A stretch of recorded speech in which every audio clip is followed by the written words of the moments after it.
Stand up for your right. Get up, stand up. Many longtime listeners know that our podcast platform was initially focused on interviews about the many spiritual paths that Myanmar offers meditators and monastics. But when the coup hit, we couldn't in good conscience continue to tell those stories, with many monastic sites on fire or occupied by soldiers, and the Burmese people living under the military's reign of terror. So we expanded our mission to cover a wider range of post-coup Myanmar stories. Still, some guests have a unique insight into both the intersection of the spiritual with the worldly, allowing a deeper understanding of both planes. Today's guest squarely fits in that category, as you will soon hear. Let's get to that interview now. Get up, stand up. Stand up for your right. Get up, stand up. Don't give up the fight.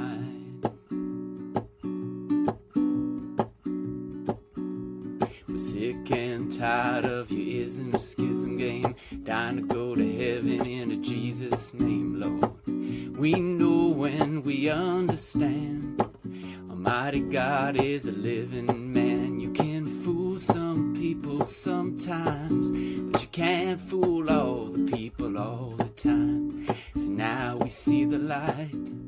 We're gonna stand up for our rights. So you better get up and stand.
I'd like to welcome Ashin Kovida to join us for this conversation. Bante, thank you for taking the time to talk to us. I'm very happy. Thank you very much for having me for your interview. Yeah, I'd like to get into your life, which has revolved around monasticism and Buddhism and also activism, and learn what you've been doing now and since the coup. But before we get there, let's learn about your background. I understand that you're from a rural village in Western Burma, and take us back there. Tell us about growing up and your childhood and your ordination as a monk. Yeah, as you know, I was born in a village. A village is no in Burma. There's no electricity, no television, no motor car. That's called village in Burma. And I grown up. I was learning only in primary school for 4 years. After that, I went to monastery, a village monastery. I studied Buddhist scriptures until 20 years old. And at the age of 20, I was ordained, higher ordination. I got ordination as a monk. After I got ordination, I went to Mandalay to study further Buddhist philosophy. In Mandalay, I studied Buddhist philosophy, and at the same time, I study English. But to study English as a Buddhist monk is like a taboo at the time, because the senior monk, the older monk, did not encourage the younger monks to study any foreign languages, because they believe studying foreign languages, especially English, has nothing to do with the Buddhist teachings. Maybe because we were under the British colony, but I have no idea. So I study English secretly. The senior monks didn't know about it. Then to 2020, 2000, yes, 2000, I start teaching. Well, I share my knowledge of English with my colleagues and my students, and at the same time, I share my opinions of human rights and politics, which is democracy. When I was in village, I have never heard of human rights and democracy. Only when I was in Mandalay, I have learned something about democracy and human rights. So I share with the students, which was very dangerous under the military dictator, which was very brutal to the people, oppressed the people, and torture the people, even killed the people, the monks. So it was very difficult times.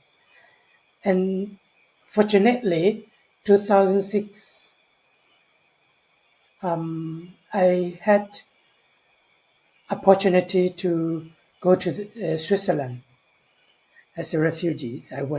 I stayed there for 10 years. After 2016, after the NLD won landslide elections, I returned to Burma in 2017. And then I thought that the country would be better under the civilian, well, not 100% civilian government, according to the 2008 constitution, which was very undemocratic, made by the military junta. But anyway, half democracy, half dictator, I think. So I tried to organize events and formed association, which is called Swiss Heart for Myanmar Foundation. There, then we start building, and unfortunately, 2021, the military seized the coup again. And one of my colleagues at my monastery, he was arrested early morning, in the morning that the military coup, 1st February 2021. And I was a little bit hiding somewhere. And then I came back to the monastery. After, I think, 3 months, the military men, they raid my monastery. I prepare everything. So my computers, my laptops, and my phone, everything is I clear. Because I knew they will check everything. So when they came to my monastery, they checked everything. They came to my sleeping rooms, they checked my computers, my phone, everything. I delete everything. They didn't find it. Very often they came and they were very, very rude to us. They were pointing with the guns, pointing at us with the guns, and shouting, yelling to us. But we were very quiet. Unfortunately, 2020, this year, March 2023, yes, March, the military men, finally, they bring the accused, the two accused, and then they killed these two men at my monastery. And I decided I had to leave. I have to escape, I have to flee the countries, and I could flee with the help of my colleagues, monks, and then some of PDF and KNU soldiers. They helped me to flee the country to come to Mesot. So I'm safe and secure in Mesot, Thailand. Now I still continue to give some information to the Burmese people and work with the. I teach some CDM teachers here. Thank you for sharing that background, and I'm just so sorry to hear about the murder of these monks, your friends, by the military. There's no words that can express my sorrow and and just how awful that must have been. I'm really sorry for your loss. Yeah, thank you. Yeah, my colleague, he was arrested and he was charged 66D. I don't know which is called the law terms. I don't know. And then in prison, he was charged again with another accusations. 505. I don't know how what does it means. The law terms again. 4 years total. 4 years. He was sentenced for 4 years, and after that, last June, he was released from prison, but the military men took him. But no news. He was missing. We don't know where he is, and the military, they didn't inform to the family and his teacher and his friends. So he was missing somewhere. I hope he's still alive, because the militaries, they kill um, the people and the teachers, the monks, whenever whatever they find. So we were really worried for him. The families didn't get any information about him. They were afraid too. Yeah, and how did you finally find out the news? Well, I got the news from the prison authorities. So they sent me the letters through Viber. Viber. I got it, and they said they released, but the military men came to the prison. They took him to the military interrogation center. That's all the last time I got the news. After that, I didn't get any more news. I don't know. But I still, I hope he's still alive. I don't know. That's terrible.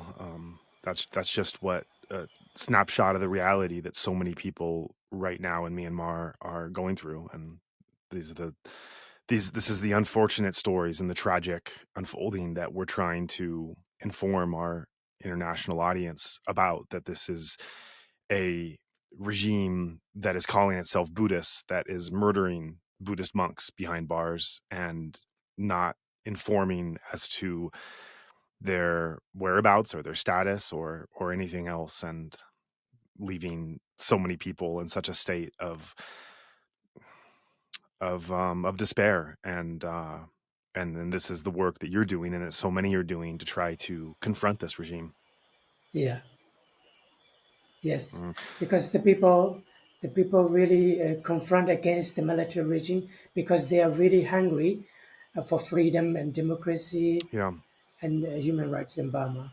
So the military really oppress and violate human rights So for let's talk about decades. human Yeah. rights in Burma, because you mention how, as a young monk, you were 20 years old, and this is the age when a man can become a monk, a full bhikkhu. You became interested in English language, and this was something that was frowned upon or looked suspiciously by other monks at the time, a kind of foreign influence. And then you also began to be interested in human rights. And I'm curious about where the origin of your interest in human rights came from, because this is not something talked about very often in normal Burmese society, certainly not monastic society. And human rights then links to politics of military dictatorship and democracy and everything else. So, what early influences came to you that had you interested in looking into these topics, which are very quite rare and dangerous to be interested in that time in Myanmar?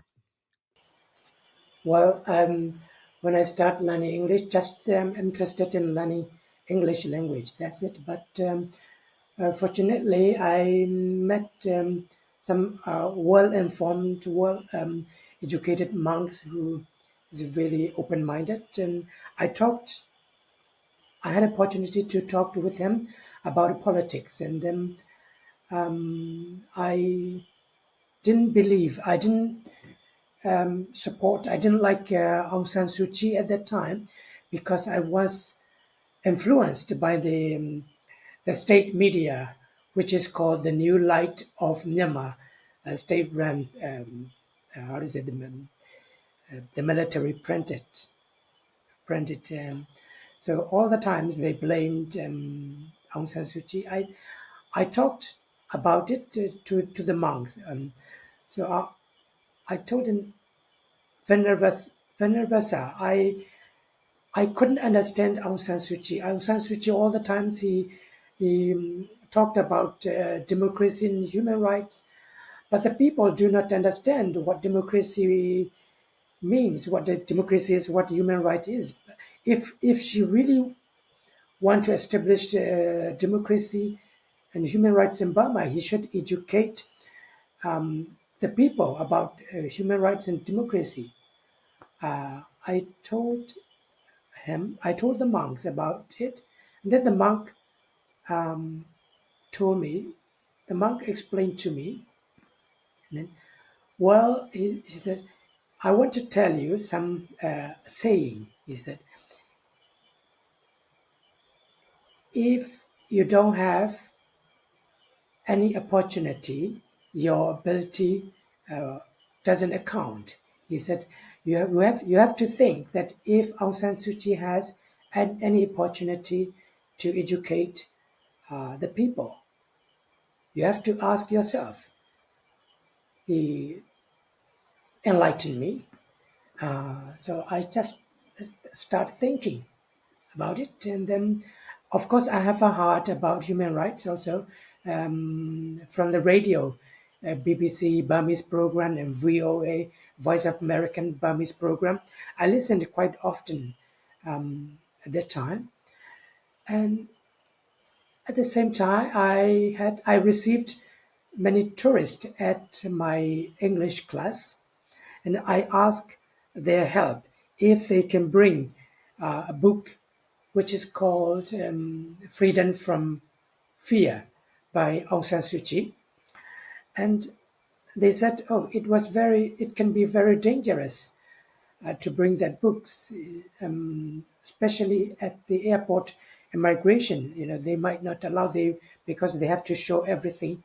And then I told them, just replace the cover with other books, and then inside of the books, if you have any the photos of Aung San Suu Kyi, just tear it out, because the officers at the airport, they can't read English, so and that way they could smuggle out the books.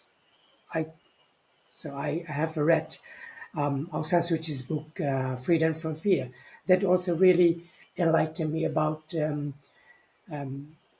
democracy and linking, connecting with the Buddha's teaching.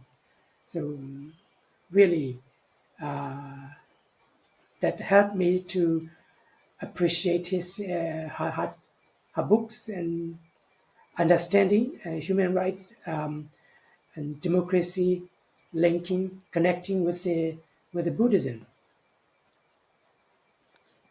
So tell me that. How do you see democracy and human rights connecting with Buddhism? Because this is an argument that some people make, that especially in the conservative military kind of side of the in Burma, that there is an argument that has been made that these are not compatible, that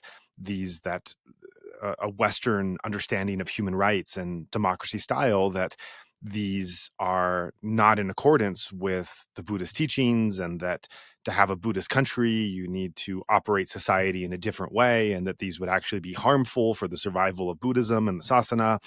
And so, describe, as a Buddhist monk, how you found a compatibility between the Buddhist discipline and the Buddhist teachings and these concepts, perhaps Western, perhaps not, of human rights and democracy. Well, the Buddha, he was from, from the king's family. He understand about the politics. Of course, he didn't get involved in any politics for the powers, but he still give the advice and for the good governance. So the Buddha has said once, the king should not against the will of the people. So the kings, then the rulers, must rule the countries according and in accordance with the will of the people. This is the most important, I think, which is the fundamental of democratic principles. So any government must respect the will of the people, but the military junta, they never respect the will of the people. All the times they against the will of the people, and then they misuse, they abuse the teachings of the Buddha. And recently, the military junta, they built the statue of the Buddha. They just want to be, they just want to show that they are the great Buddhist supporter. Actually, the Buddha said, if you see the Dhamma, you see me. So if he really wants to be called a Buddhist, he must practice the teachings of the Buddha. But he called himself the Buddhist, but his actions are really, really removed from the teachings of the Buddha. So even though he called himself, his action is totally removed from the teachings of the Buddha. And in the ancient times too, like King Mendo, he called himself the supporter of Buddhist. He was reborn according to the prophecies of the Buddha. So this is, I think, this misuse.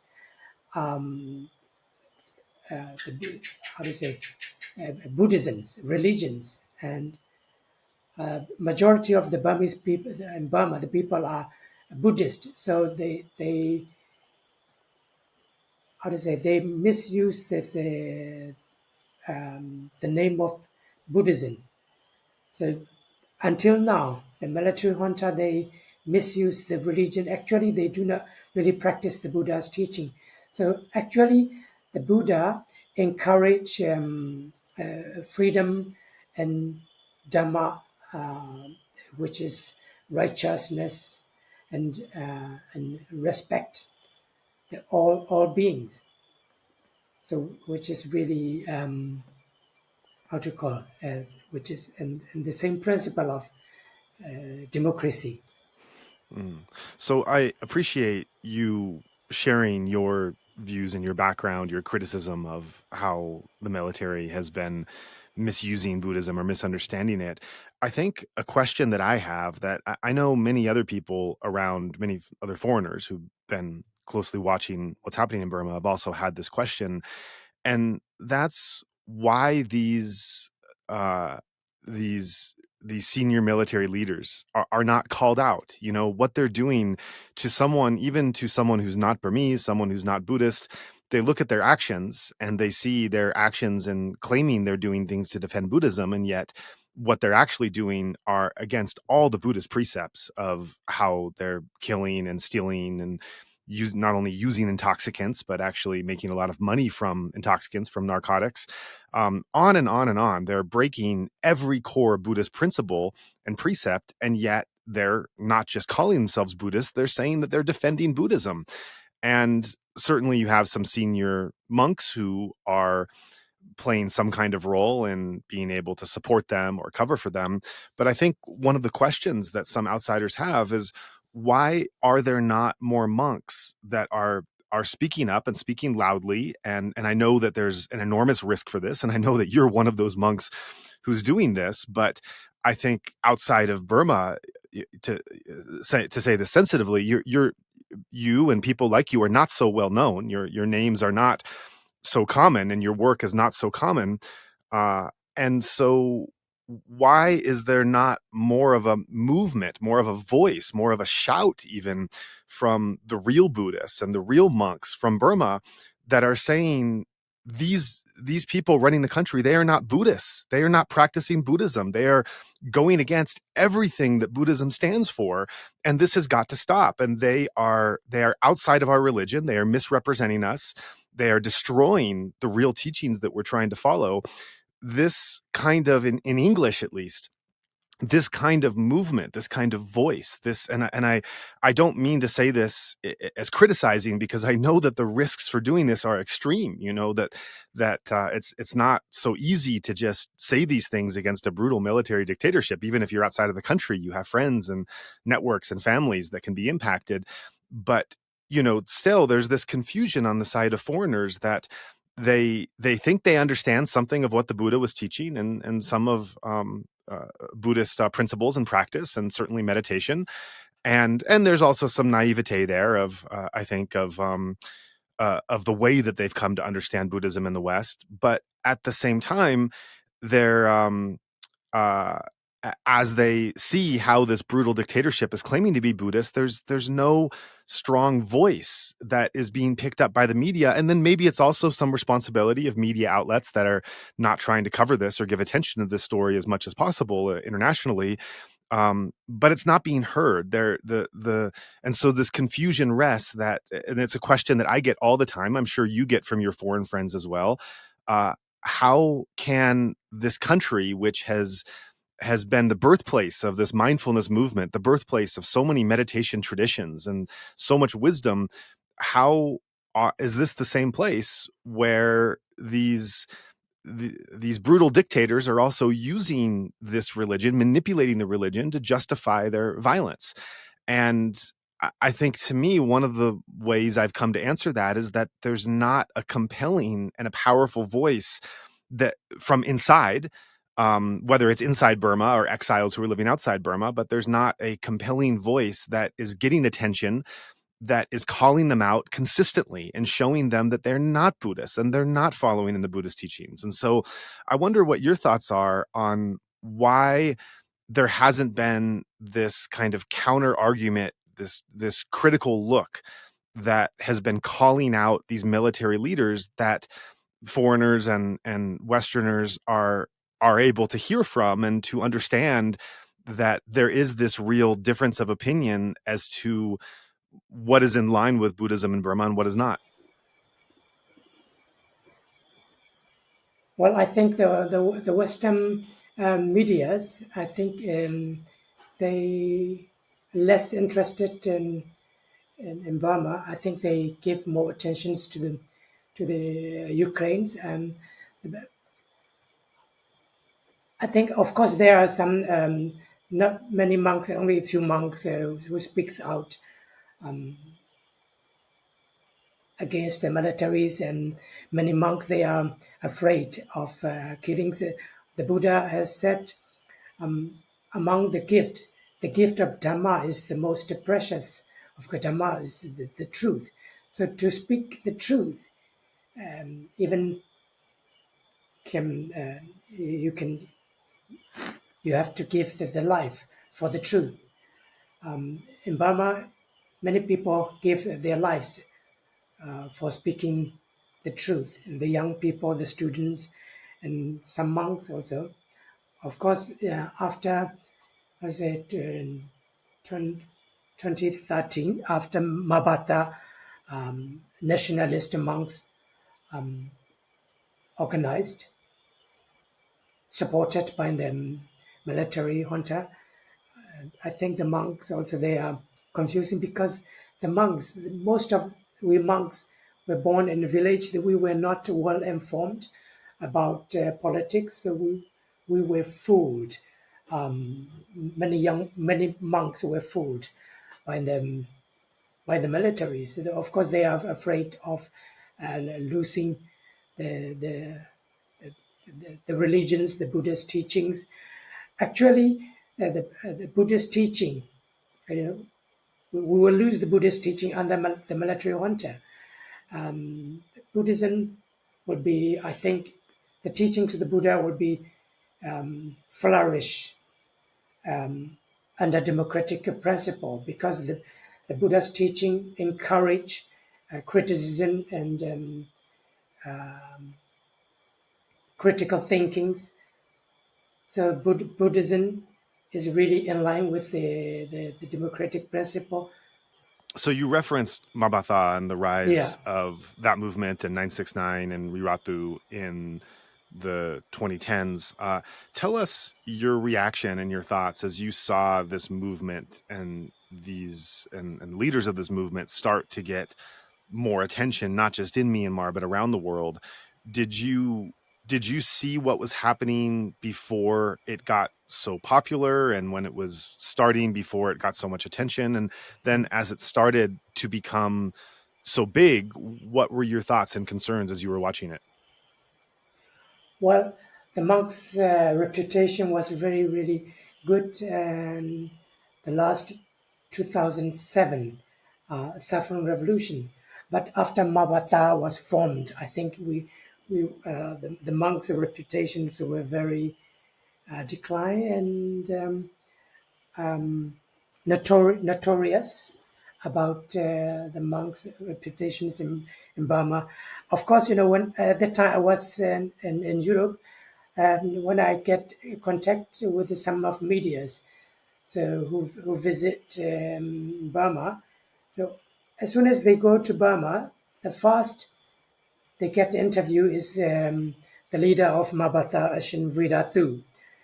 And I ask then, I request then, okay, if they interview with the Vedatu, why don't they get the interview with the other monks who are not who do not agree with the Vedatu? But most of the medias, I think they are not so interested in, because it's not Wow. attraction fancy for the people. So I think that's also quite a fact for the countries. I think I think there are many monks who do not agree with the Vedatu. That's remarkable. So you're, in some ways, you're almost saying that Western media is somehow complicit in covering the rise and the popularity, perhaps amplifying the popularity of Iratu and the Mabata movement, because they wanted stories that really focused on how sensational and how shocking their views were, while purposely ignoring, intentionally neglecting views and interviews with monks who strongly disagreed with Wiratu, to balance it out, because perhaps they wanted to have a story that just looked more shocking. Is that your thought? Yeah, it is true, because the media is when I think there's some kind of a story or saying, when a tiger bite a human. This is not how to say the story, but when Right. a human bite the tiger, that's the story for the media.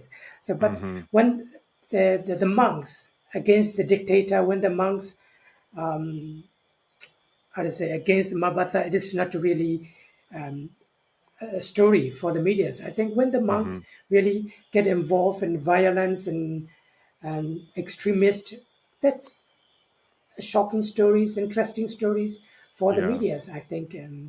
So that make Viratu bigger and bigger, Yeah. I think, in the world. So you saw this happening. You saw how you had this mad monk violating these basic tenets of Buddhism and behaving in these terrible, inappropriate ways, which you disagreed with. And then you see this Western media coming and just giving him attention 1,000 times more to be able to become even bigger than he ever could have hoped for. Yes, it is true.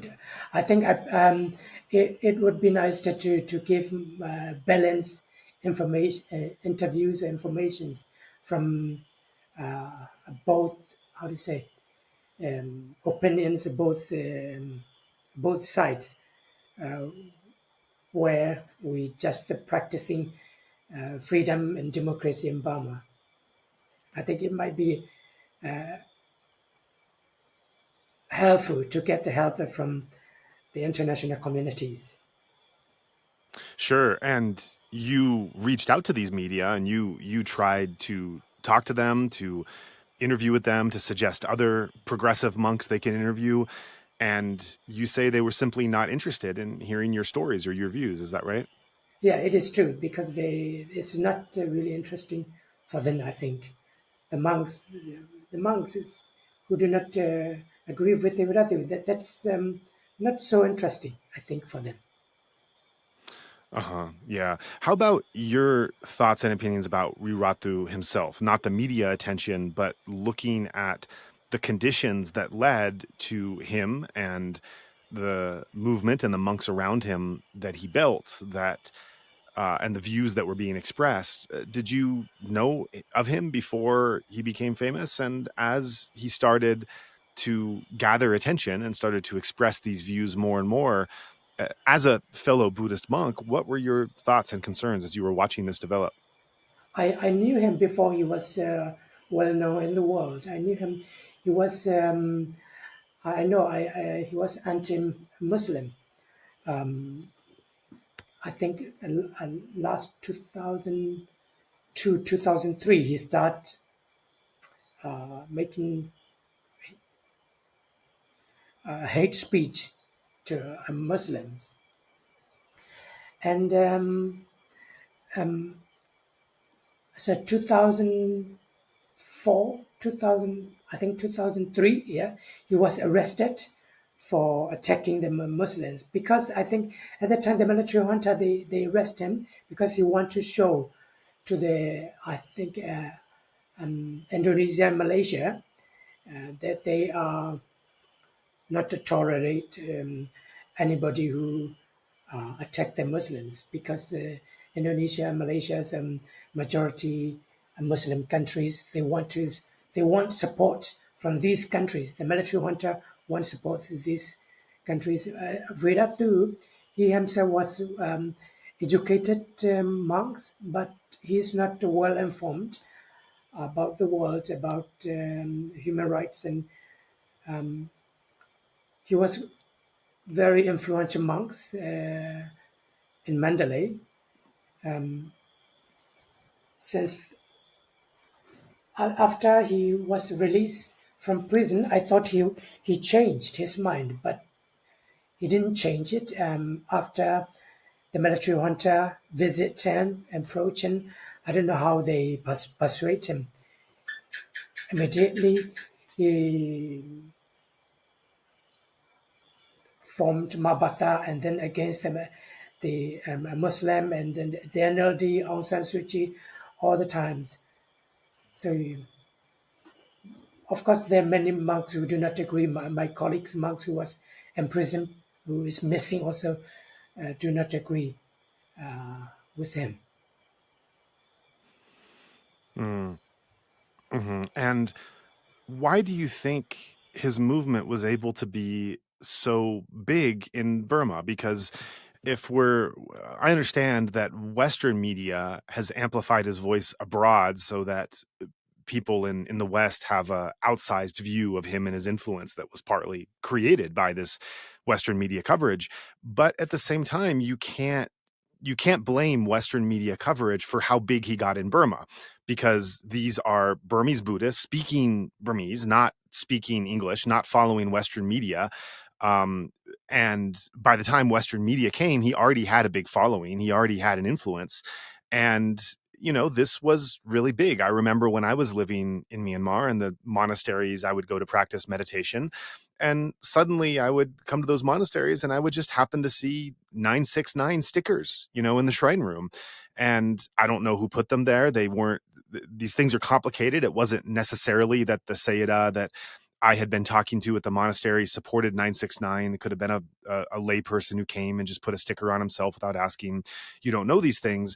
But what I mean by this is the influence and the omnipresence of 969 started, even for someone like me who at the time wasn't really following this. I just kind of started to see it everywhere. I started to hear very close friends of mine, Burmese Buddhist friends, start whispering and talking in fear about the Muslim invasion and the Muslim influence. And so, I think that certainly you can blame Western media for amplifying his voice to the West, but I don't think they'd be so much responsible for spreading his message and his movement and his fears and his hate within Burma. That must be another cause. So what do you make of why and how his message was able to really start to be so effective and in a really harmful way in the country itself? I think they manipulated the Buddha's teaching. Actually, 969, simply the meaning is not really bad. Nine, the quality, 9 qualities of the Buddha, and six qualities of the Dhamma, and the other nine qualities of the Saṅgha. The origin and meaning is 969. It's okay, but it was misused, abused by the military junta. Viratu was supported by the militaries. Obviously, so like I listen. I like Bob Marley. Of course, Yeah, you yeah. can So many people in Burma, we were living under the darkness of the military junta. We don't know anything, so you can fool some people sometime, but you can't fool all the people all the time. Like Bob Marley Yeah, get up, said, stand up. get up, stand up, right? Oh, that's great. We were fooled, many Yeah. Burmese people were fooled. 969, oh, it's good. So, just the qualities of the Buddha, the qualities of the Dhamma. Uh-huh. Okay, but, these were misused by the militaries. And, of course, Viratu is really anti-Muslims. And he doesn't care any kinds of the rulers comes, the militaries or whoever. He just want to, against the Muslims. I think I have a heart. His mother was married to a Muslim because his father, after his father passed away, I think he was some trauma maybe for his personal emotions. Mm-hmm. Um, But it really was effective. I mean, oh there yes. there was a sudden shift among the Myanmar Mm-hmm. populace, the Buddhist populace, that this was a legitimate fear, and very kind and rational and good friends of mine that I'd had for many years there were suddenly really fearful and really hateful of a Muslim presence and insistent that I couldn't understand and no one outside Burma could understand. Everyone was kind of was missing the point, either because they were naive or because they had a malicious intent. And it became something where it just became a non-starter for a conversation. Became something I didn't even want to approach in a dialogue because it was so contentious with people I respected and so painful to bring this up. And so it really started to spread and take hold among ordinary people that this is something they should be concerned and concerned about, that these are people, these are not people, they deserve the discrimination, and that the West didn't understand, and perhaps was even even trying to cause harm, and that the military was something of a protector. So these were really shocking ideas for a majority populace that had just recently itself come out of a rigid military dictatorship and was now in a transition period, to suddenly take on these ideas en masse in the way that they did. Yes, I think the militaries always claim that they are the guardians of the religion. They are the guardians of democracy. They are the guardians of the countries. Even after the military coup, now the last time is 2021, when they raid my monasteries, they said we are the guardians of the religions and the countries. So I couldn't say anything because they came with the guns, just quiet. And then, of course, many people, at the beginning of I say Mabatha come to Burma, even the NLD, many people, they shift their time to the Mabatha and 969. At the time, Wu Wenten and Aung San Suu Kyi, Wu Wenten immediately he knows about it. This is political and tensions created from the military and USTP. But many people, even from the NLD, they didn't know in the beginning. But later, of course, many people knew about it. But still, the young monks, they couldn't understand it. Yeah, and I'm just thinking how, from my side, my background in Burma, I've been more involved in the Buddhist and meditative part. I have a lot of friends that are monks and meditators, and for me, it was really shocking and disconcerting how many of my friends who I had they were living such a noble life. They were people I felt that had this wisdom and that had this kindness and compassion, and they were my inspiration for so much of my time there, and taught me so much about the practice and the core Buddhist teachings. And they were suddenly not, most of them, many of them, some exceptions, were not applying what I had seen as this lifetime of wisdom and compassion and metta to their understanding of what was happening in Burma, that there was this disconnect, and I couldn't believe the words coming out of their mouth. And I'm saying this because I had a podcast conversation recently with Scott Marcial, the former American ambassador to Burma, and he came from it at a different point of view, where he had, and I've talked to other people who said the same thing, Igor Blažević, another name that comes to mind. They've referenced how they've had longstanding friendships and relationships with lifetime democracy activists in Myanmar from the 88 generation and beyond. And they were similar to how I was shocked hearing lifelong Buddhists and people I admired for their meditative background saying these anti-Islam statements. They were commenting that these lifetime democracy activists and people who'd been imprisoned and been harmed by the military throughout their life were similarly saying the same thing. And they were shocked to hear the words coming out of their mouth that these people who had promoted and worked for human rights and federal democracy for so many years, that they were also fearful of a Muslim invasion. And so it was a propaganda job. And I think that Facebook also played a role in this that has not fully come to light, and how they also supported these anti-Islam messages coming out at that time. And, but whatever, I think how it happened is something that we probably don't fully know yet, and it's going to take some more time to uncover. That it did happen, and that it happened as fast and as complete as it did among the Burmese Buddhist population, I think that is something probably not up for debate. I think that's something that we can remember as being a very tragic fact. Yeah, it is true. I think because it happens because our education system in Burma was wrong. I think the government's state school also, and then the monks' education, we learn only Buddhist philosophy. That's it. We do not learn any other subjects like mathematics, any foreign languages, we didn't learn, we didn't study, and then any Western philosophy, histories, we didn't learn.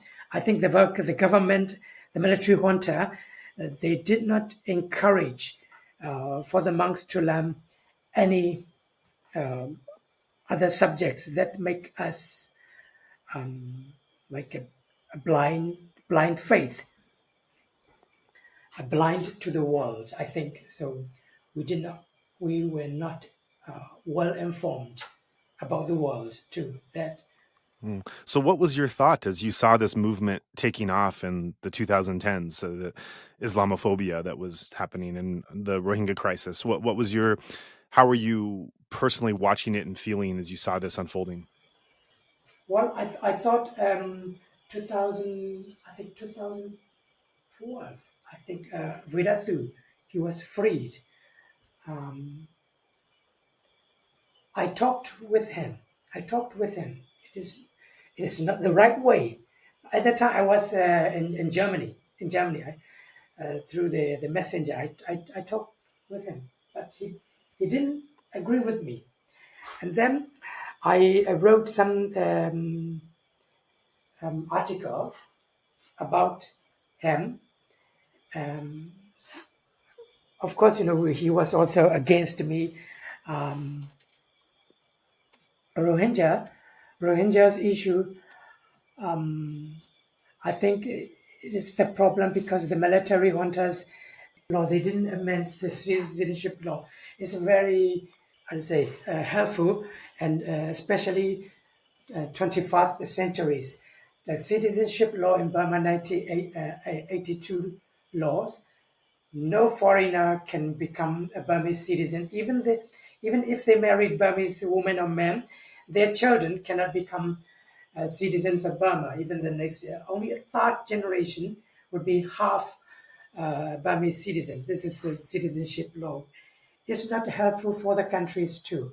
I think they should amend that law. So, and this is not the only reason. I think the military juntas, they just want to create problems for the NLD. I think the military junta, they do whatever they want, and they didn't take any responsible. Of course, according to the constitution, they didn't need to take any responsible for what they were doing. Right. So we've talked about Wirathu. Let's talk about some of the other well-known Buddhist monastic leaders. And I think that as you have been a Buddhist monk for your life, you've been involved also in the worldly matters of your country. I think you might be able to help us break down the understanding of some of these other leaders and their actions and personalities and motivations in ways that, as foreigners, sometimes we could be confused and not quite understand what we're seeing or hearing.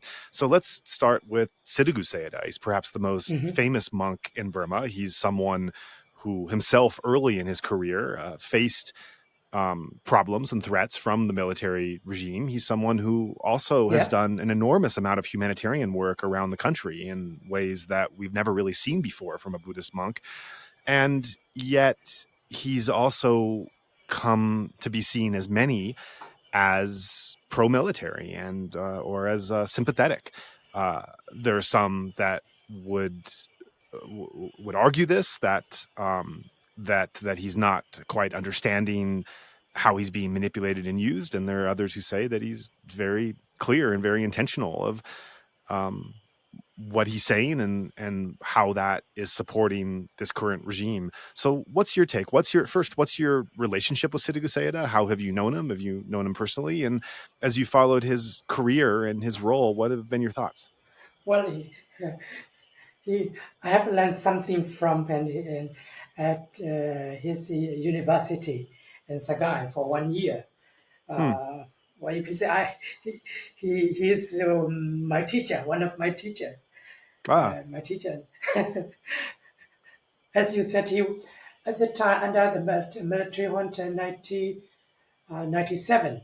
So he was against the military junta, and he was threatened, watched by the military junta at the time. He was not naive. He was very well-informed monk. He traveled around the world. I think he fled the country 1990 to the United States for 2 years for speak out against the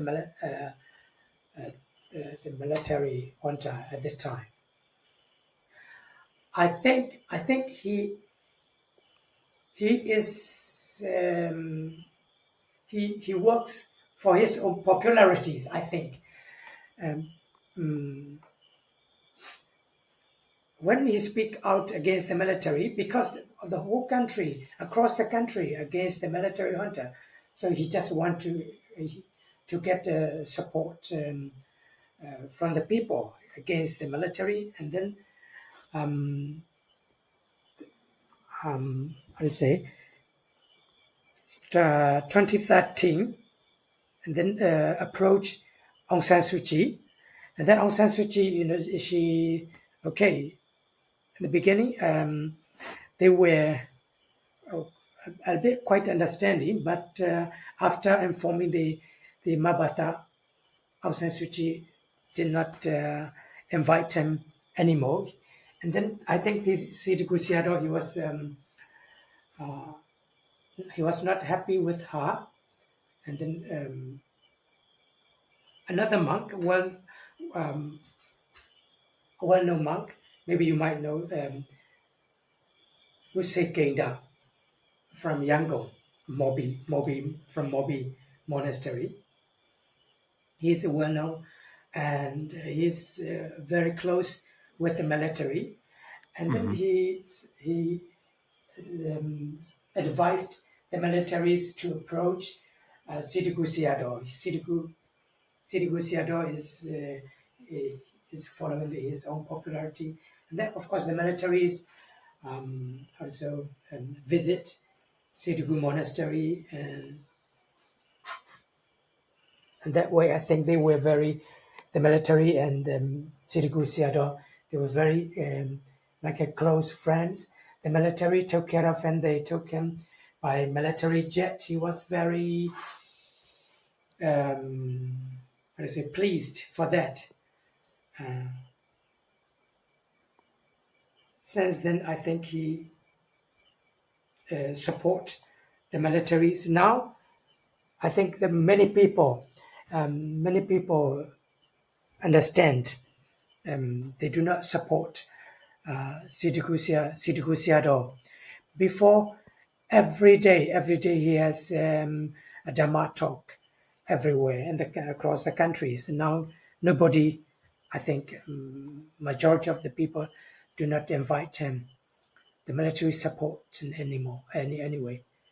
Is that surprising to you? I mean, a few years ago, before the military coup, just given the popularity of Sidhu, I rarely heard anyone say anything ever, even a whisper, that was critical of him, even though I think that people felt some concerns at the time. It was just the strength of his karma. His paramis were so strong that I think there was a fear of wanting to say anything critical of someone who had that much spiritual power, so to speak. And yet a few years later, he's not there. There are normal Burmese Buddhists that are making all kinds of Facebook posts saying all kinds of things about him that just a few years ago would have been unheard of for people to have that courage to speak like this. Are you surprised, or would you have been surprised if you had looked a few years before that the people would turn on him this quickly? I'm not surprised, but I'm very happy to see the young people, the young generations, they're against them, such a powerful monks, they criticize him. Oh, I'm very happy for that. This now Burma is improving. I believe, the change will come. The military will fall down with the power of the young generations. I believe. Before before the military coup, the last military coup. As you said, many people, they were very how do you say, reluctant to criticize Ledi Sayadaw, who is a very influential, powerful monk, Burma. But 2021, the military coup, all the people, especially the young people, wake up and they didn't tolerate anybody, any monks, anybody um, um, who stand with the military, for the militaries. They criticize. I'm very happy for this.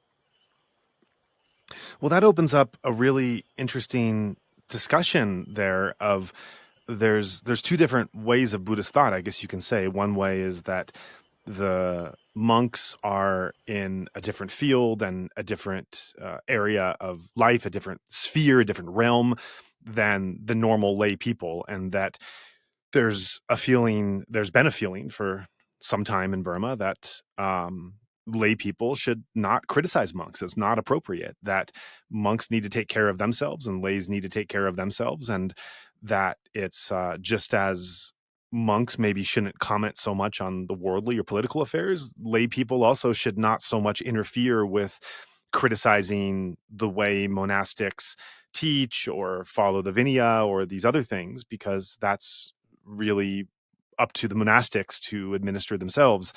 And it also harms their merit. It harms their chance at a successful rebirth. That if you're critical of some monastic, you're not being respectful, and not being respectful to a monk is one of the most spiritually dangerous things you could do in Buddhism. On the other hand, there's these concepts of critical engagement, of independent thinking, of being able to ask and answer questions and make challenges that challenge authorities and different traditional beliefs, that I think is not just an inherent part of human nature, but certainly goes back to the Buddha himself, where the Buddha himself, the historical Buddha, is quoted as saying that we shouldn't follow certain religious traditions just because our elders say it to be true. We should go and explore and learn it ourselves. And so you have these contrasting views in Buddhism, and certainly in as the way it shapes in Burma, as to whether one should kind of be quiet and respectful and gain merit, and not do something that would look disrespectful to a religious authority, and on the other hand, to be able to explore one's own critical thought. And as an example, like does a 21-year-old lay Burmese Buddhist woman have the right to call out and question a 60-year-old Burmese Buddhist monk who's been in robes 40 years and has whatever titles after his name and is the abbot of a monastery? Do they have the right to engage in a critical discussion, or is it more of a hierarchical approach where you just you hold your mouth, you be respectful, and you gain the merit from having this respect, and the critical engagement is could be a sign of disrespect because of your station and your knowledge and experience? So what are your thoughts on this dynamic? Well, I think the Buddha himself encouraged criticisms, but of course constructed criticism. Now, the monks we follow practice the Vinaya, rules and regulation. These rules and regulations appears because the people, the lay people, criticize the monks. So that's why the Buddha formed the laws for the monks. From his father, from the normal people. It doesn't matter if they belong to any kind of any other faiths. The Buddha respect their opinions. So when the lay people criticize to the monks, the Buddha, when he know that, he set the rules for the monks to follow. So the Buddha allowed anybody to criticize the monks, even his teaching. In one of the most intelligent monks in the Buddhist history, who is called Sariputta. After the Buddha, he was the most intelligent. And the young monks, the young novice, 7 years old, criticized him for his wearing is not neat.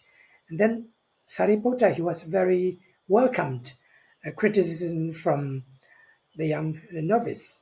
Criticism is not contradictory with the Buddha's teaching. We should criticize anybody who are against the Dhamma.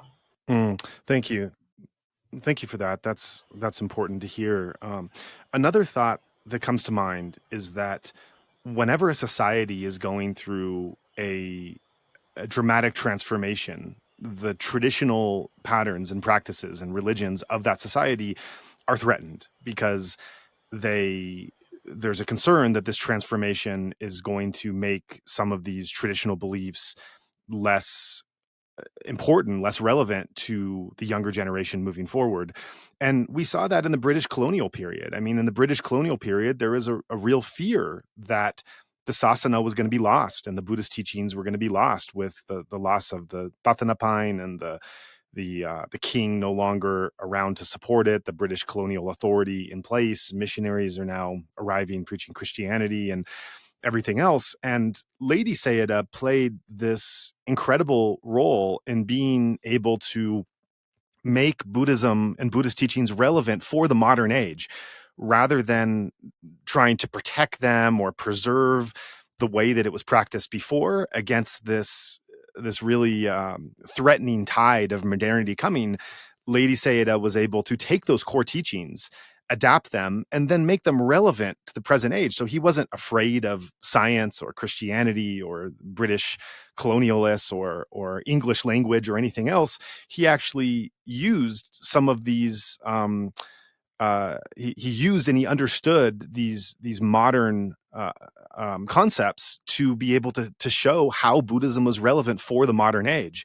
And I think this is valuable to think about today because Myanmar's changing again. I mean, after 2012, it's a process of change started, which is never going to be rolled back. A process of change of everything from education to job opportunity to travel to internet technology and everything else.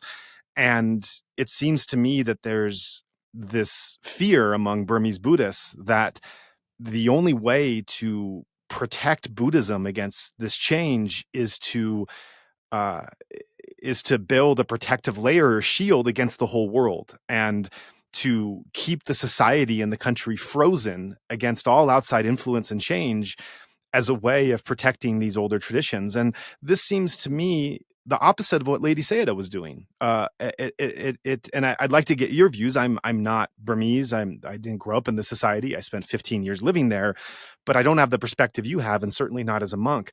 But it seems to me that the best way to preserve Buddhism and Buddhism as it exists in Myanmar is to look at what Ledi Sayadaw was doing of how can these core teachings and this beauty and this treasure, how can this be preserved and adapted to the modern age without fear, as opposed to the much more fearful approach that, everything from the West to materialism to Muslim influence and an internet and whatever else is coming, that these things are going to corrupt Buddhism. So we need to build this shield so that the traditional way that we understand Buddhism is unchanging. Nothing can affect it. Nothing can change it. This is a way to really suffocate it, where there's no air, and this protection ends up kind of killing it. I think that looking back to Ledi Sayadaw gives a different perspective of how the country and the people can continue to move along and transform while Buddhist principles are still maintained, but they're adapted rather than having this kind of fearful protection on them. But what are your thoughts on these two different ways going forward that Buddhism can be in the world and in Burma, or perhaps if you have other ideas of other pathways? I think the conservative monks, of course, they are afraid of losing where they are. So they don't want to move anywhere. I think this is everywhere. It happens in the world. I think so. Everything is changing. Nothing lasts forever. I think the Buddha's teaching, the Buddha's teaching is the teachings of the Buddha is called the sasana. So example, the Buddha did not call his teaching as a religion. So he just showed the ways. Anybody who takes his teaching, his advice, his way, will get a peace, what if you want to call it, peace or nibbana. You don't need to call yourself a Buddhist. Example, like the Buddha said, the precept, 5 precept example, in Buddhist country like in Burma, so I don't want to say any other countries, in Burma, every Sabbath day, Buddhist holidays, they go to the temple and then they take the precepts. But there are a lot of, crimes, steal, something's corruptions. Corruption is kind of stealing, and then lying is drugs and drinking alcohols. These are against the Buddha's teachings, but they are reciting from their mouth. But in Western societies, example, they are not Buddhist. They do not go to the Buddhist temple. I think a lot less corruptions. I don't say they are perfect. Almost no corruptions. Wherever you go, you don't let nobody steal. And at home. But in Burma, I think even the pagodas is not safe. I think you have to. They worry about losing their motorbikes or something like that. So it doesn't matter. I think you call yourself Buddhist or not. Actually, if the Buddha said, when you see the Dharma, you see me. So until we practice the Buddha's teaching will never, I think, lost. So we do not worry. And then the Buddhist monks, I hope they understand now. They are really lost connections with the people. But even under the British colony, so at that time the monks they have a communication with the people, because the monastic education is a very important role at that time. But nowadays, no young generations go to the monasteries for their educations. The monks they are not qualified enough to give education to the young generations. I think that there would be difficult. They will lose communication with the young people. They will go far and far. So they have to change. The monks have to change. If they don't change, they will lose their positions. I think they have to change their education systems. So they have to open up their mind. They have to learn the situation, what the people want. So the Buddha always study first about the people, and then he give the advice to the people. So now the monks, they do not learn about the people, just want to give the advice. It is not the right way, I think. So first we have to learn. A good teacher, we say the Buddha is not a creator, he is a good teacher. A good teacher is not understanding about the subject. A good teacher is somebody who knows about the students, the students' character, the students' behavior, then give the advice. So now the monks, if they really want to be a good teacher, they have to know what the people need, what the people want. Then they have to give the advice what the people want. If so, to be able to be qualified teacher as a monks, they have to change their education systems too.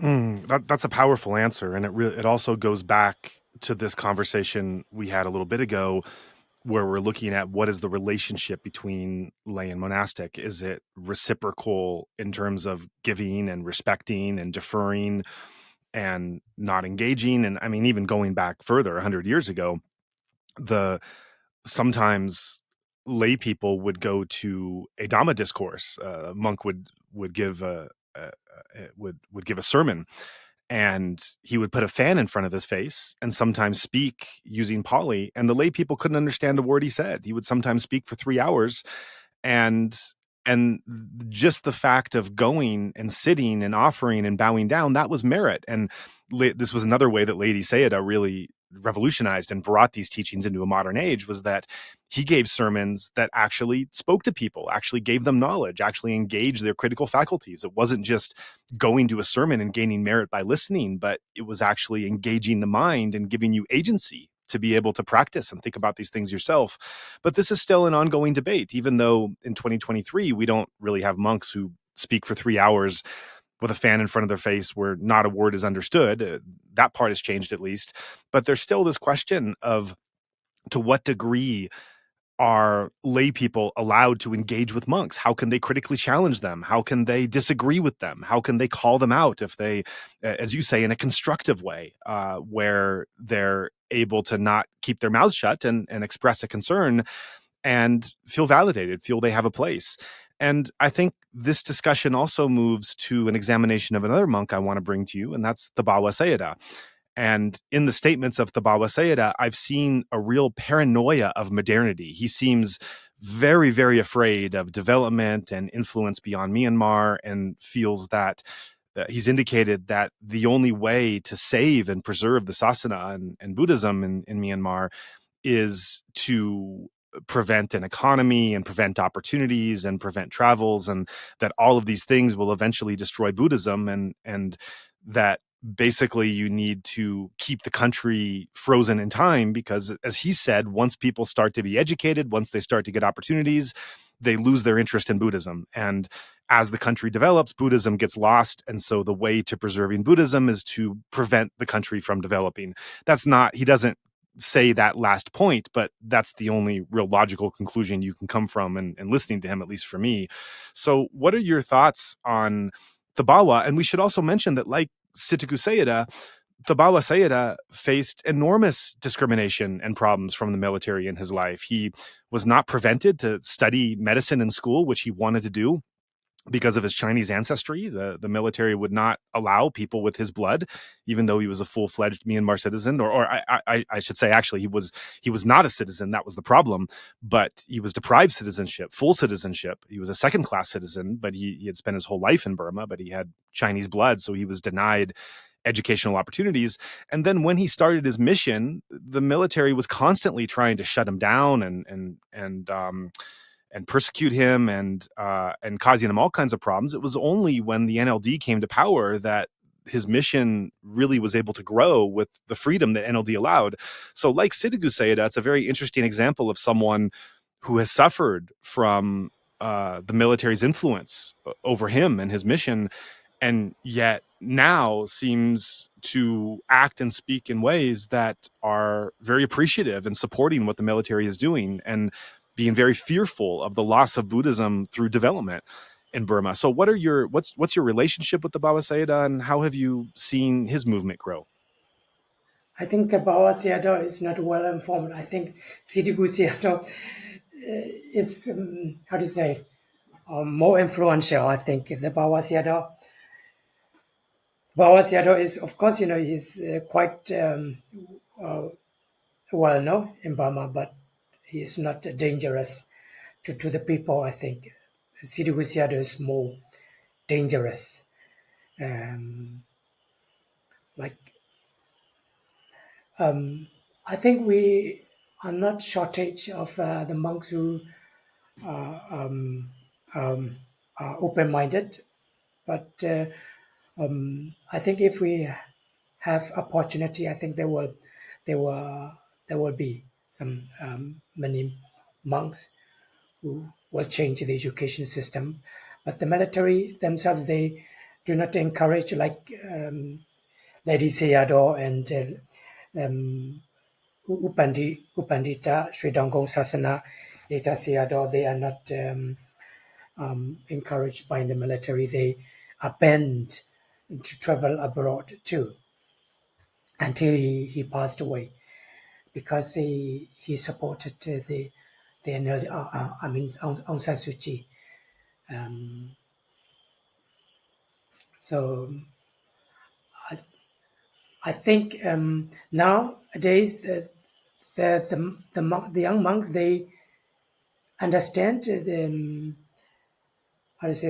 have to change the education system, but they don't know how to change. I think they still don't know how to change the education system yet. Now they open the college and so-called university. The development is only the materials, but the education system is not really development. The curriculum is still the same. Of course, they many more young monks start learning foreign languages, English, which is unprecedented in Burma now. They still need to change the curriculum also, like studying the history of Western philosophy, and approaching the Western philosophy through Buddhist teaching, studying Buddhist teaching through the Western philosophy, like that, because we have to, we must not lost communication with the people, because the people and the monks, we are interdependent and interrelated. Now, even the monks, I think they have difficulties for the food, because many people now suffer. So now, how to say, the monks, they say before, Dayaka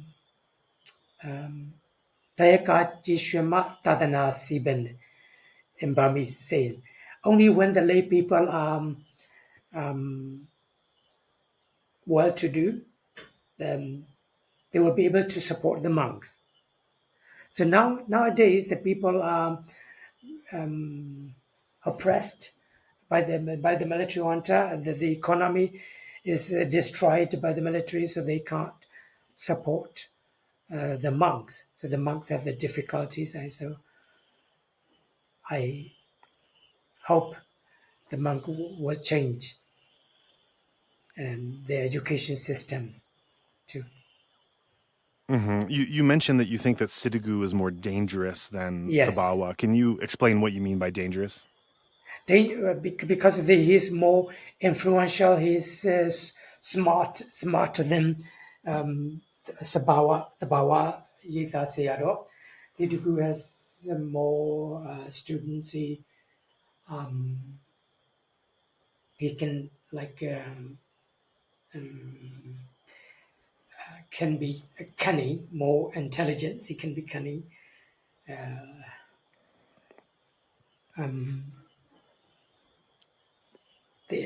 Locally and globally, he is more, I think. I mean, globally means the people outside, Burmese people outside of the country, not the Westerners. I mean, so he is more influence. Right, but Thabawa Sayadaw does have quite a growing number of Western followers who aggressively are defending him against the democracy movement.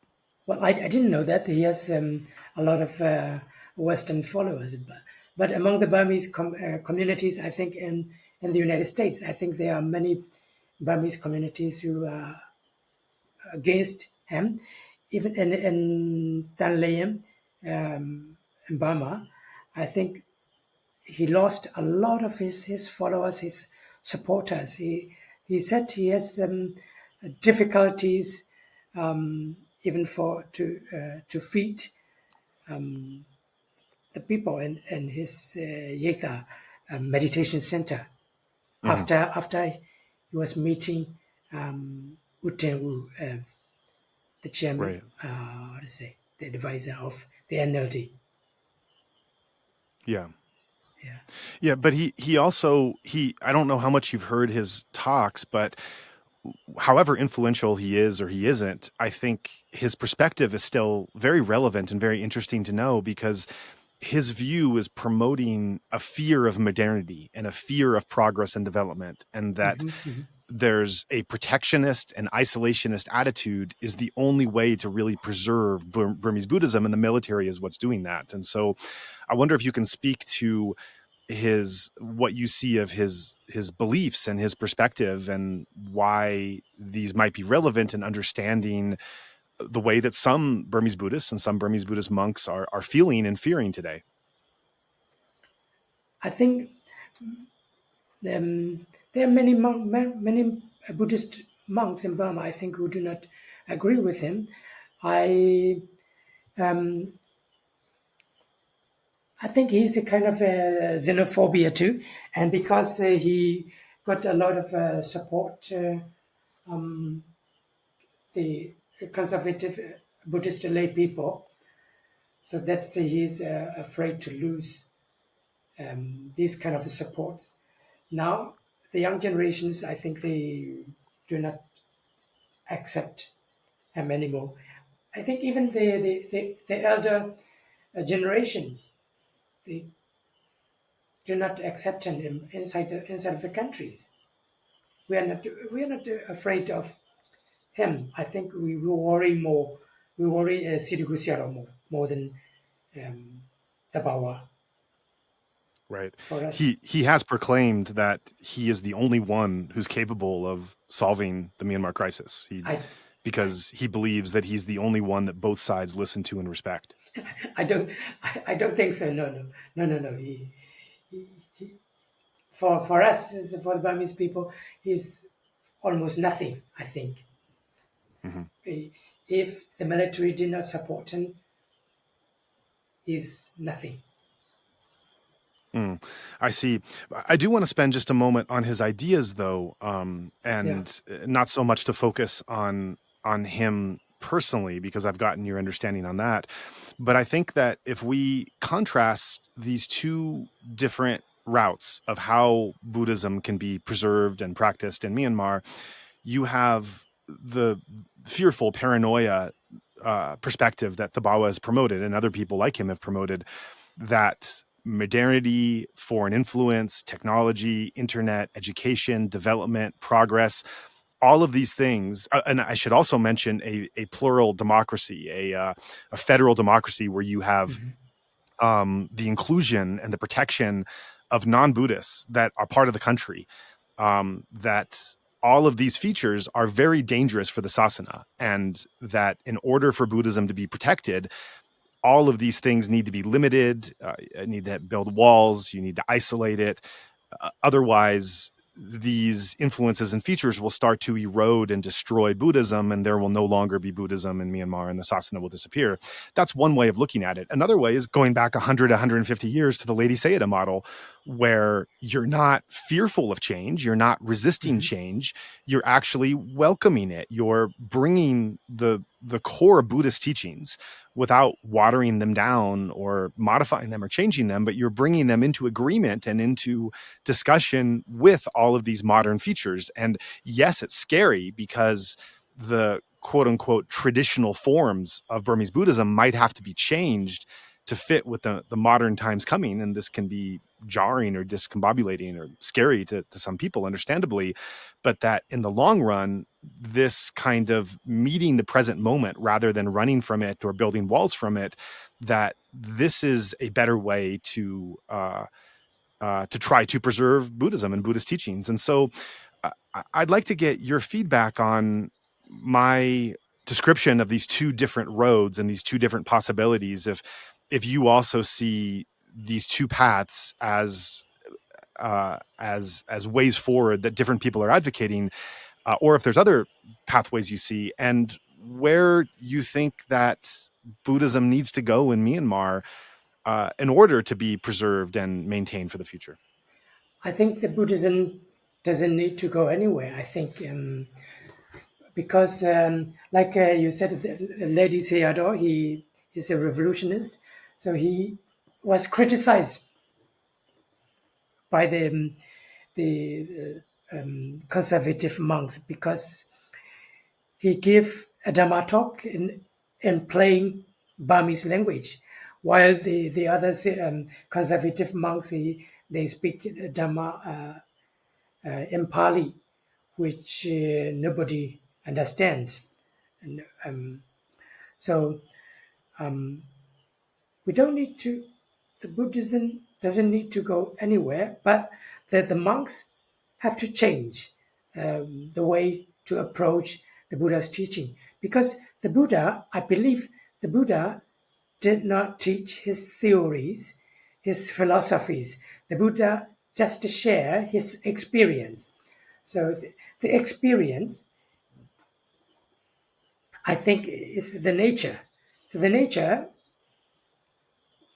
is always remain the same. I think the Buddhism goes to the internal, but the material and modernization goes to the external. This different, but the Buddhism will give us peace. If we worry about losing the Buddhism, I think this which is against the Buddha's teaching. We don't need to worry anything. We don't need to attach anything that will make us peaceful. This is the Buddha's teaching. Worrying losing the Buddha's teaching is not the way to the Buddha's teaching. I think just if you want to follow the Buddha's teaching, just to practice. That's it, I think. So we don't need to worry. So the monks only should have to change the way to approach the Buddha's teaching. And as you know, the monks have knowledge. This is borrowing knowledge, Suttamaya Pinya, Saṅghamaya Pinya, and Bhavanamaya Pinya. There's three different three different levels of wisdom and knowledge. Borrowing knowledge, they just learn from the books. They do not know anything. They do not think about it. Maybe you know there's English saying, reading without thinking is like eating without digesting. Right. Yeah. So we Buddhist monks, we just learn by heart, without thinking anything. So we learn a lot, but we don't know anything, just borrowing knowledge. It will not help us anything to to make a progress or developed physically or mentally or anything. The doctors give us prescriptions. So just reading prescription will not cure our diseases. So like the monks are like reading the prescriptions from the doctors. So, and then thinking alone, thinking the Buddha's teaching, also it will not help us. Just we have to study and then what we have learned and to practice. That will help us, I think. Now the monks who worry about losing the Buddhism, they do not really practice. They do not really think about it and intellectual levels. Mm-hmm. I think. That's interesting. That's really interesting. So you're also pointing not just to the politics and the society, but you're also pointing towards the monastic education system, and not only how monks are interacting and interfacing with the lay, but how monks themselves are engaged in study, whether it's rote memorization or passing exams and getting titles, or whether it's a more critical and nuanced and individual way to engage with the teachings. And I think what this brings up for me is the wonderful thesis by Kama Dhammasamy about the history of monastic education in Myanmar. I'm not sure if you've read it, But one of the things that comes out in his book is talking about the monastic education system during Ledi Sayadaw's time as a novice and a young monk, and how the type of monastic education that existed then allowed Ledi Sayadaw to become Ledi Sayadaw. It allowed him to be able to follow his pursuits and his interests and his critical explorations. And one of the big takeaways of the book is that the way that the monastic education system developed, much against people like Mahagandhiyon that were trying to push it in different directions, that if a Ledi Sayadaw was born today, or was born 20 years ago or 30 years ago, he would not have been able to become a Ledi Sayadaw, because the monastic education system would have constricted him and trapped him in a certain structure that would not have allowed him to innovate and become the person that he was. What are your thoughts on that? Yes, I think Ledi Sayadaw, yes, he's much earlier. And then what is that? Gandayong Sayadaw, right? Mm-hmm. Gandayong Sayadaw. He was also a revolutionist, quite revolutionist. Yeah. He was called a communist. Really? Oh yes, he was called a communist by the conservative monk, because he did not encourage to build Zedi pagodas. Right. He encouraged to build schools and hospitals. So that's why he was called a communist. And then he encouraged to study English and mathematics and the monks' educations. Even when he reborn again as Gandayong Sayadaw, I think it would be difficult for him too, I think. But anyway, I think I'm not losing hope. So it sounds like you're also suggesting that the entire monastic education system needs to be reformed. Oh, yes. Yes. Yeah. Tell us more about that. Yes. The monks' education system in Burma is totally learning by heart only, without thinking. They do not have any thinking, by learning and then retold, and the examinations, and then anybody who can memorize, then they are the best. That's it. They have any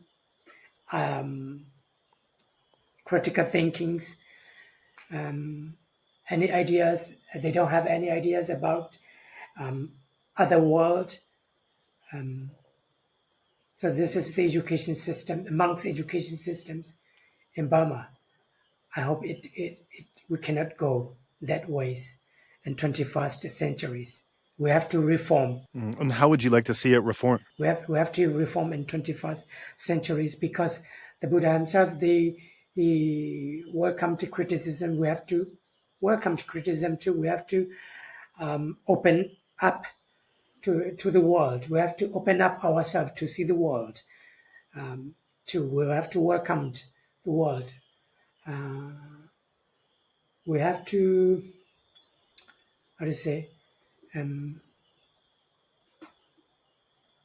live together with everybody. So we all are humans. Mm-hmm. And how would you like to see it reformed? What reforms do you think could make a difference? I want to see the reforms about the education system for the monk, is to be able to study all about the world, about the peoples. Like studying Pali is not a Buddhist point of view. Studying Pali as a language. And now the Buddhist monks, we study Pali language as a Buddhist philosophy, but no monks can speak Pali in Pali language. We can't communicate in Pali language. I think no monks can communicate in Pali language in Burma, even though after studying 20, 30 years. So this is the wrong system, the wrong method of education.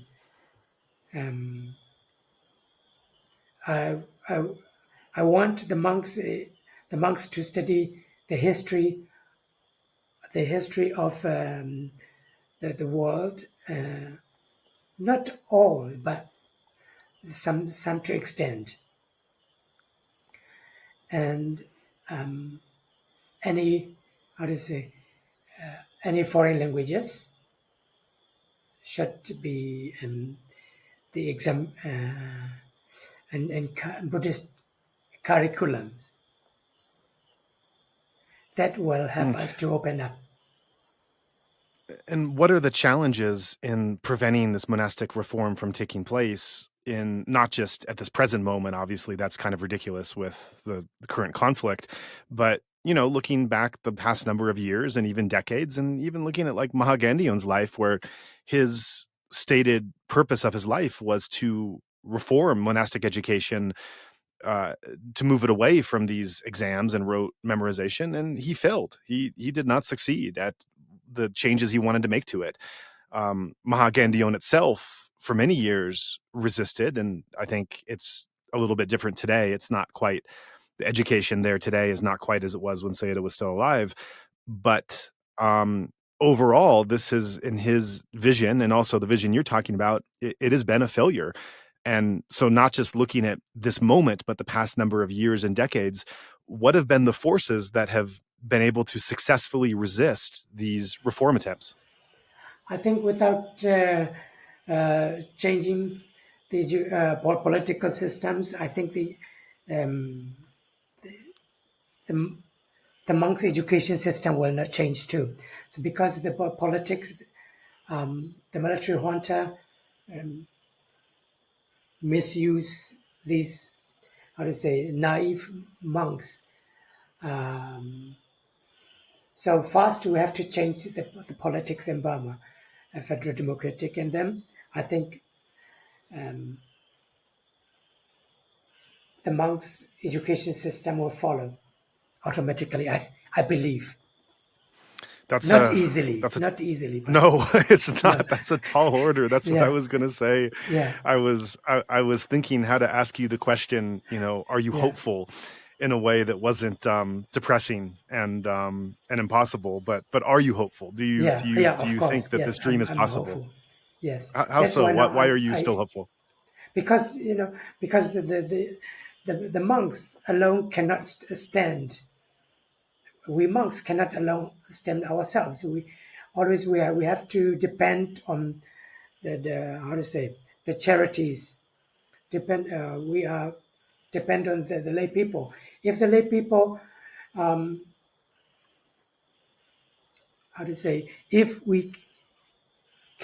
if we are not qualified enough to teach the lay people, I think the lay people will not support the monks, I think. So we have to, if we don't change, the education system will never be qualified. There's so much fear to change. There's so much attachment to the way things have always been, and such a paranoia that any change will not reform things to make them better and meet the modern times, but actually open up the possibility of destroying the sasana. And that's why this kind of tight hold protectionism against reform in all aspects of Myanmar, from monastic education to politics to lay monastic interactions, gender equality, so many other things we're looking at, ethnic minorities, religious minorities. The fear to resist that change is built on and based on the fear of the decline of the sasana. So that's what you're up against, right? Even though you're saying that change is going to be what, like Ledi Sayadaw, we need to change to save the sasana. We need to change to protect Buddhism. They're saying, no, we need to protect, we need to prevent change and keep out all influence. And that's the way to protect Buddhism. So these ideas are fundamentally at odds. Yes, I think nobody can control the change. The first change is politics. After the politic change, I think no monks can control the change of the monks' education systems. I believe. We cannot go that way. We cannot continue like that. Well, I agree with you as well. I'm it's a tall order. It's a Yeah, of lot to course. do. Yes. Of course, nothing is easy, but Yeah, but we have to I try, believe. right? Yes. Right. And we have to try by not just the work that you're doing, but by the attention that we want to give to you. And that's Yeah. part of having you on this podcast, to be able to amplify your voice to our audience. But, hey, we're a humble platform. We're not BBC, we're not CNN. So and that's just the international audience. Of course, you have your Yeah. Burmese audience, and in the way you reach them differently. So it's a lot of work to promote these views and get them out there, and it's a Yeah. lot of work to actually work within the system to make those changes. Someone as great and influential as Mahatma Gandhi failed. Yeah. So it's a lot ahead of us. I don't think he fell, but many monks they understand, but at the same time, they respect Mahakandayo. At the same time, like you said, they just worry to lose the Buddha Sasana. They a bit contradict also. Yeah. For them, contradict.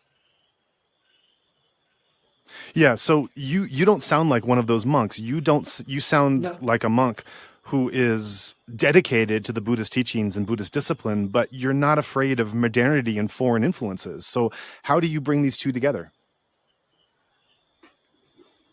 Well, I'm not afraid of any foreign influence, because I believe the humanity. I believe humanity. Everybody is a human. So I lived in Western countries also. So when I lived there, I met many people who are very nice to me also, even though they are foreigner, even though they have never been to Burma. So I believe this is respect each other. That's enough.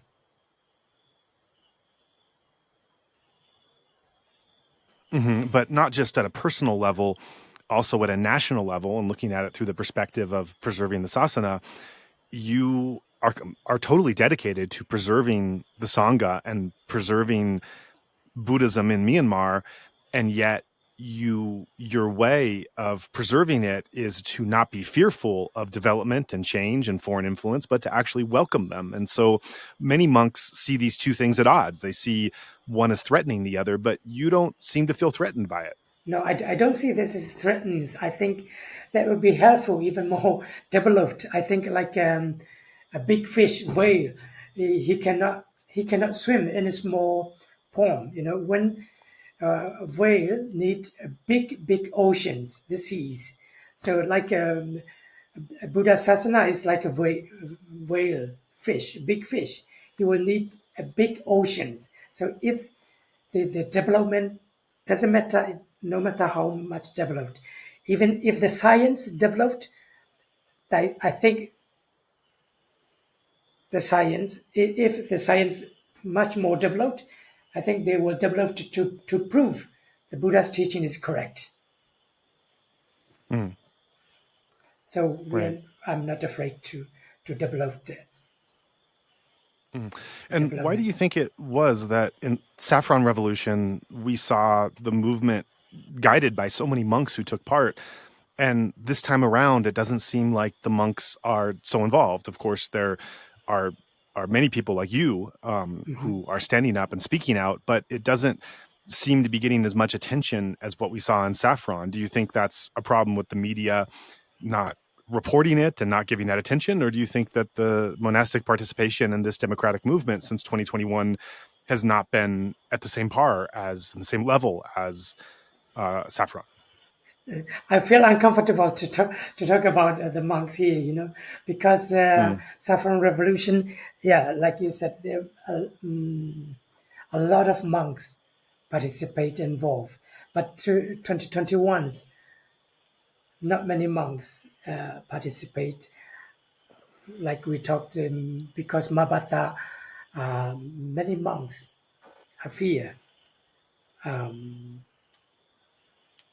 how do you say? They do not support the NLD and democracy. They thought so.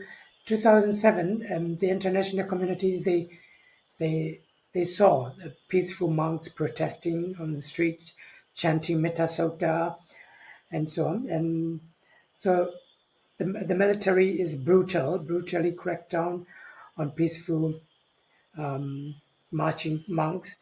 And then the the military junta they really want to change that views. So they want to show that the monks are not peaceful. The monks are what the world said. Peaceful monks are not true. So they, I think, arranged. They formed Mabasa, and then they support Mabasa, and then when they how to say hate speech, the monks who made a hate speech, and then extremist monks comes out. That how to say the military junta's dreams came true. That the Mabata made the military junta's dream came true. Their dream is that what the world saw, that the monks are peaceful monks, 2007, who were oppressed, killed by the military. So now the military show that what you say, the peaceful monks are not really peaceful. They are extremist. So this is also, it's how to say, in English saying, kill with one stone, kill two birds with one stone. Right. So they could show that the monks are not peaceful and extremists, and then they, how to say, they could persuade, they could win the, how to say, to take the monks to, how to say, the monks take the side of the militaries.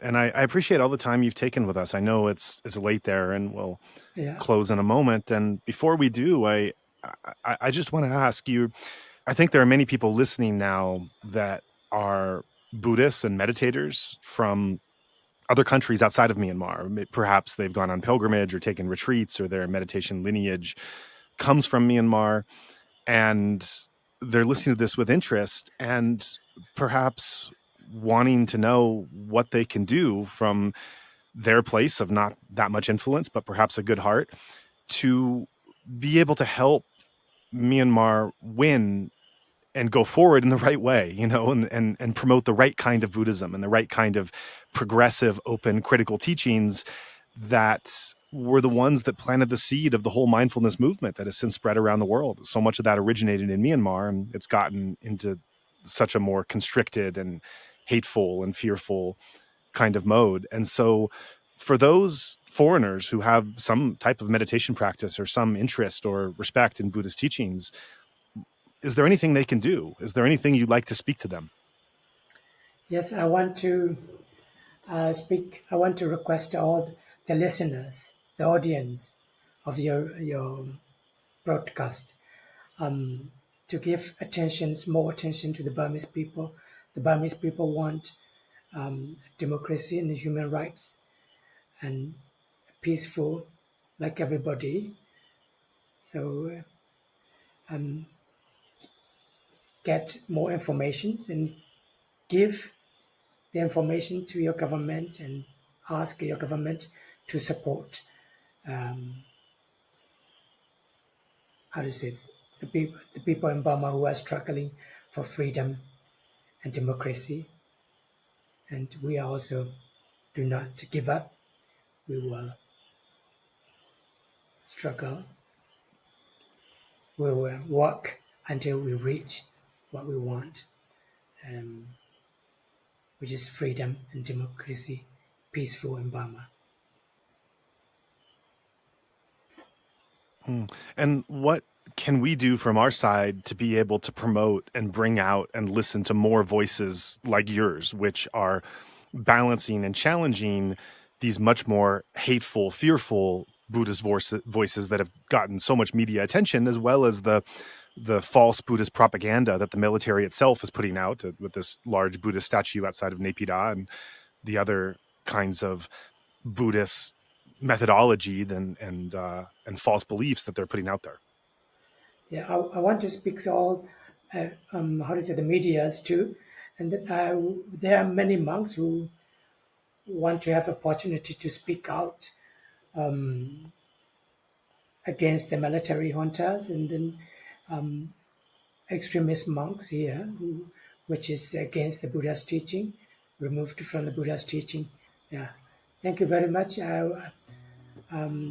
for giving me opportunity to speak.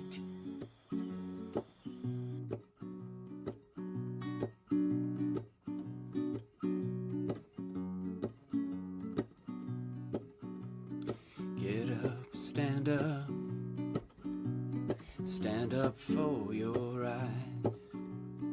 Get up, stand up.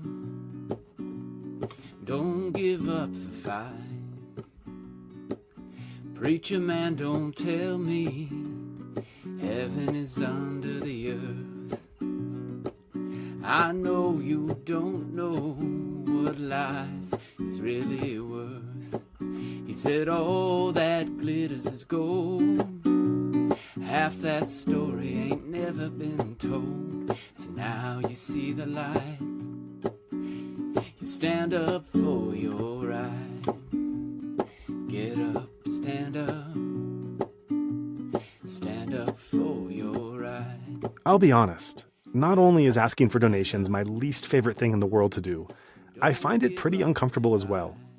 Yet, it is an unavoidable but necessary task in order to ensure that our platform can continue to bring you stories from post-coup Myanmar.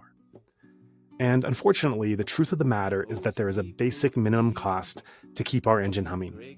So please allow me to take a moment for that least favorite and uncomfortable thing to do, and ask sincerely for your generosity in supporting our mission. If you found value in today's show and think others might as well, we ask that you take a moment to consider supporting our work. Thank you for taking the time to hear our spiel. And with that, it's off to work on the next episode. If you would like to join in our mission to support those in Myanmar who are being impacted by the military coup, we welcome your contribution in any form, currency, or transfer method. Your donation will go on to support a wide range of humanitarian and media missions, aiding those local communities who need it most. Donations are directed to such causes as the Civil Disobedience Movement, CDM, families of deceased victims, internally displaced person IDP camps, food for impoverished communities, military defection campaigns, undercover journalists, refugee camps, monasteries and nunneries, education initiatives, the purchasing of protective equipment and medical supplies, COVID relief, and more. We also make sure that our donation fund supports a diverse range of religious and ethnic groups across the country. We invite you to visit our website to learn more about past projects, as well as upcoming needs. You can give a general donation or earmark your contribution to a specific activity or project you would like to support, perhaps even something you heard about in this very episode. All of this humanitarian work is carried out by our nonprofit mission, Better Burma. Any donation you give on our Insight Myanmar website is directed towards this fund. Alternatively, you can also visit the Better Burma website, betterburma.org, and donate directly there. In either case, your donation goes to the same cause in both websites except credit card. You can also give via PayPal by going to paypal.me/betterburma. Additionally, we can take donations through Patreon, Venmo, GoFundMe, and Cash App. Simply search Better Burma on each platform and you'll find our account. You can also visit either website for specific links to these respective accounts or email us at info@betterburma.org. That's Better Burma, one word, spelled BETTERBURMA.org. If you would like to give in another way, please contact us. We also invite you to check out our range of handicrafts that are sourced from vulnerable artisan communities across Myanmar, available at alokacrafts.com. Any purchase will not only support these artisan communities, but also our nonprofit's wider mission. That's Aloka Crafts, spelled ALOKACRAFTS, one word, alokacrafts.com. Thank you so much for your kind consideration and support. Don't give up the fight.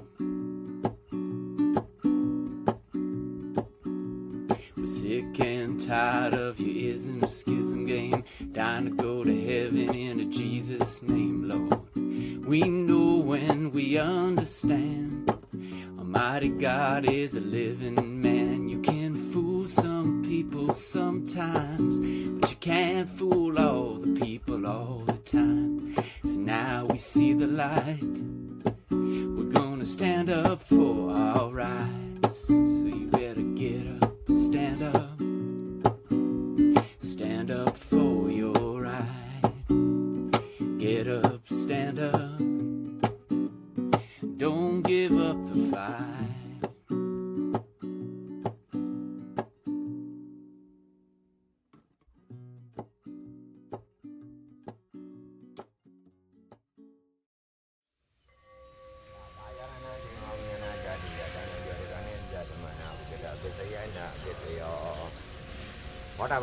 Nangaya unyana dadu ya dalam dari ganen zat mana wegada besaya na besaya Oba yarana da yarana ngana yarana ya da yarana boda ga yarana